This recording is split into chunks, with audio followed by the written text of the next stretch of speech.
Égypte, un crime qui secoue Ismaïlia après qu'un enfant a tué son camarade et l'a découpé à la scie. Le gouvernorat égyptien d'Ismaïlia a été le théâtre d'un crime qui a choqué l'opinion publique locale. Un adolescent de seulement 13 ans a tué un camarade de classe, puis a découpé son corps en morceaux à l'aide d'une scie électrique. Selon les premières investigations, le jeune agresseur a attiré sa victime au domicile familial en l'absence de ses parents. Il l'a ensuite violemment frappé jusqu'à la mort, avant d'utiliser la scie électrique de son père pour découper le corps, influencé par des scènes vues dans des séries violentes et des jeux vidéo. Les autorités judiciaires ont ordonné une analyse ADN du suspect pour faire correspondre les preuves médico-légales, ainsi que l'expertise technique des outils utilisés dans le crime.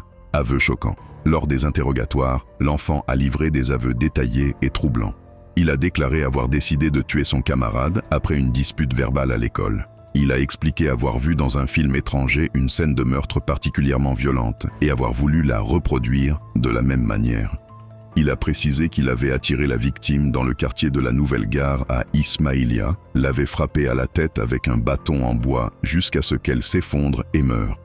Ensuite, il est rentré chez lui, a pris la scie électrique et a commencé à découper le corps en petits morceaux afin de pouvoir les transporter dans son sac d'école. Il a indiqué s'être débarrassé des restes pour tenter d'effacer les traces du crime et détourner les soupçons. Selon les médias locaux, l'enfant a également reconnu avoir mangé une partie de la chair de la victime, disant qu'il voulait en connaître le goût, qu'il a comparé à celui d'une escalope panée. Reconstitution du crime et enquête.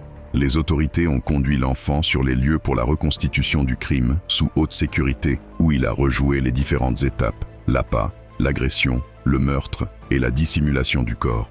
Les forces de police se sont également rendues dans la zone de Carrefour Ismaïlia, où des parties du corps ont été retrouvées en plusieurs endroits relevant du centre d'Ismaïlia. Les investigations confirment que l'enfant a reproduit des scènes issues de films étrangers et de jeux vidéo violents contenant des images de crimes et de mutilations qu'il consultait librement sur des sites internet sans contrôle parental, motifs psychologiques et sociaux. Les enquêtes ont révélé que l'auteur vivait dans un climat de vide familial et d'absence de réelle surveillance parentale, ce qui l'a rendu vulnérable à l'influence des contenus violents en ligne. Les sources indiquent qu'il a montré un détachement de la réalité et une absence de conscience de la gravité de ses actes, étant fortement influencé par les personnages qu'il voyait dans les films et les jeux.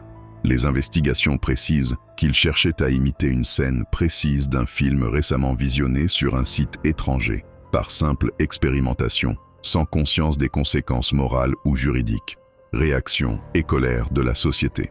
L'affaire a provoqué une vague d'indignation sur les réseaux sociaux, ouvrant un large débat sur la responsabilité de la famille, de l'école et des médias dans la surveillance du comportement des adolescents et le contrôle des contenus auxquels ils sont exposés. L'écrivaine Jian Moussa Al-Sayad a qualifié l'affaire de « l'enfant bouché d'Ismaïlia », estimant qu'elle reflète l'effondrement du système de contrôle social et l'augmentation de l'impact de la violence visuelle sur les enfants, appelant à un renforcement de la régulation des contenus numériques et audiovisuels destinés aux mineurs.